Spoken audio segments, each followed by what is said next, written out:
Hey guys, this is John from US Dash Camera. Today I got a review on the GitUp Git2P action camera. So I've used a couple different brand action cameras at this point, and this one's a brand I've never used before.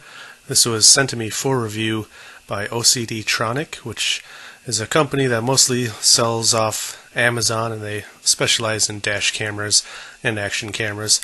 So I'd like to thank OCD Tronic for sending this out for review.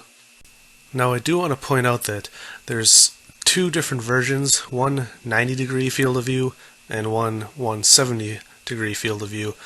And as I see right now, the 170-degree field of view model comes with a waterproof case and a bunch of accessories, where this one just came with a camera, and as of recording this, I couldn't get a hold of a waterproof case for this, which is sort of unfortunate because it's an action camera.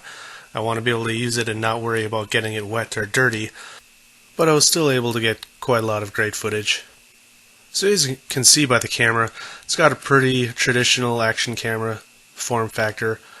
It's got a battery that is interchangeable with the SJ4000 batteries. I have tested it and been swapping them between cameras, and it worked fine. So here on the right you can see there's a settings button. On the back there's a small screen, power button, mini USB and HDMI out, then your microphone. So the menu is pretty in-depth, and I'm not going to go over everything because there's so much stuff in this. Now the P in Git2P stands for Panasonic, I believe, because this uses a Panasonic sensor, which from what I read, the specs, I believe is the same Panasonic sensor used in the SJCam SJ6, but this one doesn't do 4K, and I'm okay with that because I personally thought the 4K on the SJ6 wasn't very good. I wouldn't have ever used it. So this one does have 1080p 60 and all the way up to 2K video, which is pretty nice, and all the footage that I tested was pretty good. Here you can see there is a slow motion mode, but it's much lower resolution the slower you want to record, so it's not very useful in my opinion. But overall, like I said, I'm not going to go over everything. I'm going to run through this super quick because there's so many different options. This camera probably has more options and features than any other action camera I've used. Besides having loop recording, so you can use it like a dash camera, which is pretty common in a lot of Chinese action cameras now. Of course, we got the time lapse. Someone before was upset that I didn't include footage of a time lapse, so there you go. It does have gyro stabilization. It has white balance for cloudy, fluorescent, tungsten, blue, red, custom blue or red settings, and of course an automatic mode. You can lock the exposure and white balance. Of course you can change the exposure settings. There's a wide dynamic range. You can adjust the sharpness, and also what I don't see in most cameras is it does have a metering mode where you can change it to center, spot, average, or car DVR, and correct me if I'm wrong, but I believe that has to do with how it exposes the image based on how you're setting the spot. So besides all of those camera features, there is a dedicated car mode. Of course, an image rotation if you want to mount it upside down. You can turn on or off the LED lights on the camera. It does have Wi-Fi with an app, so I'll touch on that a little bit later. And one thing it does have, which I wasn't able to test, is the RC mode and pairing. I don't have any sort of drone, so I don't do anything like that, but it is cool that it has the options. Now I did test the photo mode, and using the different color grading, I thought the pictures were pretty cool. I'm not a photographer. All I did was point and shoot it, but with the different settings, it was pretty cool. I thought I could get decent pictures that I wouldn't get with my phone as easy. Now here you can see the image stabilization. The right side is, of course, with the image stabilization on. And I tried to keep it steady. I don't know if I wobbled a lot more on the left side because it looks very drastic, but even if I, it wasn't a scientific test, even if I was wobbling a little bit more, it is noticeable that it works. The gyro stabilization works very well.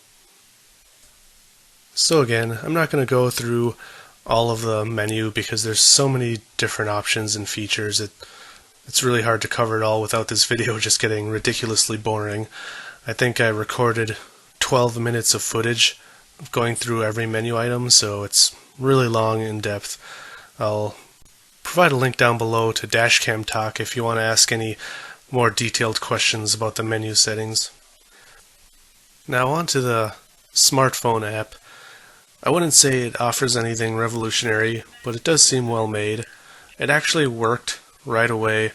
I had no issues with it, where I've had issues with several other companies' apps that don't seem to be developed as well. And I think a common trend with GitUp that I've noticed is it seems like they really focus on firmware and their software support. At least that's what it appears to me. So, I'm glad to see this app works really well. Personally, I don't care to use apps like this that much. It is cool that you can see a live feed and set your camera, and you can change some of the settings, but not all. I think the main problem is if you want to start and stop the recording, you are draining your battery a lot more with the Wi-Fi on the camera, so you have to take that into consideration. So you're not going to see the higher resolutions in this video because it's just going to be 1080p 30, so you're actually not going to even see the 60 frames per second, but I just wanted to show this as an example of how I was sort of switching between different modes and watching the sample clips myself to see what I liked. And my personal preference, as usual, was actually the 1080p 60. I like the high frame rate, and I also don't have a 4K monitor or 4K TV. Now, my Surface does have a higher than 1080p, so I can watch some of those clips in higher resolution, but I think with action cameras, if you're getting a lot of fast motion, I think I would personally prefer a higher frame rate over lower frame rate with high resolution. It really is going to be personal preference though. So I took this on my trip over Memorial Weekend in South Dakota, and if any of you saw my review about a month ago of the ODR-VM action camera, I did also have that camera on this trip. That camera is really cheap, like $50, where this one's like $110, and that one came with a waterproof case and a lot of accessories. But I think this camera does have noticeably better video quality, probably due to the Panasonic sensor and likely the firmware. But it's still disappointing that it didn't come with at least the waterproof case. So this whole trip I did have it just mounted on my windshield, and it still got cool footage, so I was happy with that. But again, I would really recommend getting the Pro bundle that comes with all the accessories. So I wanted to point out that this camera has really high bitrate. When you're recording in 1080p 60, it's actually 37 megabits per second. That is really high, so you're going to need a pretty big memory card. I would recommend at least 64 gigabytes. So despite that really high frame rate, I still can't see the license plates as they're driving by on the freeway, so that was sort of annoying. Now this camera does seem to perform pretty well in low light conditions. Maybe it's not the best out there, but compared to the other cameras or action cameras that I've used, I was pretty satisfied with it. It didn't look overly grainy or anything. I thought the picture still looked pretty clear and colorful without just a bunch of graininess killing the picture. So I was happy with this. People just gotta remember though that in low light conditions the camera is not going to perform as well likely than in brighter conditions.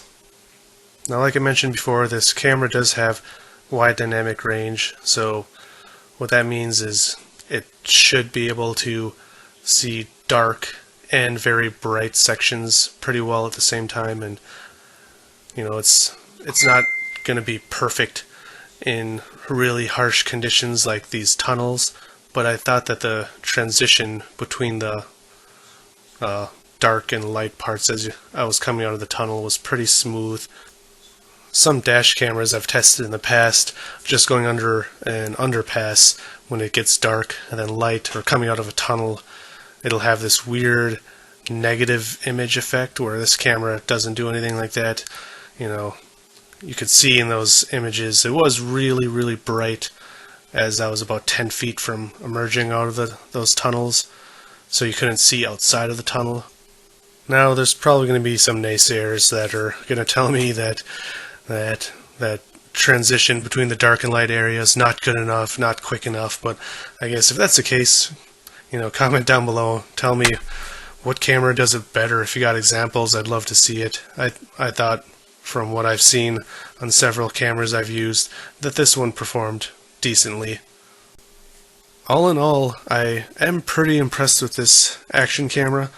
Now I've used, like I said before, I used that OD RVM, which is basically an SJ4000 clone.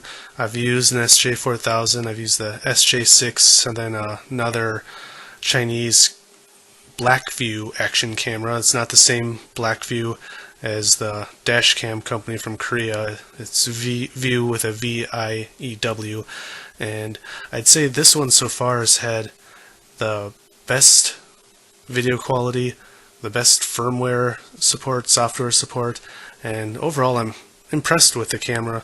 Of course, there is the issue I brought up several times that this 90-degree field of view model doesn't have a bundle with with a waterproof case or accessories, and the 170-degree bundle is only $10 more on Amazon as of recording this. So unless you really want the narrower field of view, I can't imagine not buying the other bundle for how much little it costs more than this one. Now, as much as I love the camera, the features at least, I do gotta say I'm not a big fan of the design. For one, using the buttons to go through the menu is a real hassle. It's just unintuitive, especially after using the touchscreen on the SJ6. It's just like a pain to me to have to use the power button, the record button, and the one settings button to navigate the menu. I just wish every action camera, if it doesn't have a touchscreen, at least have up and down buttons. That's just really frustrating to me. So that's my review on the Git2P from GitUp. Again, this was sent to me for review by OCDtronic. All of my reviews are as unbiased and as honest as I can make them, and overall, like I said, this camera is feature packed, but there's some negatives like using the menu or the fact that this model doesn't have a waterproof case or accessories. It's also got a surprisingly small screen for an action camera these days, but overall, I like it. If you're interested in this, I'll provide links down below to where you can purchase this. As usual, if you like this video or my other videos, I'd appreciate it if you hit like and subscribe. I think I want to continue trying different action cameras and find the perfect one for me. I'm always looking for better and better products, so look out for more action cam reviews, more dash cam reviews, and of course, drive safe. Thanks for watching, and I'll see you next time.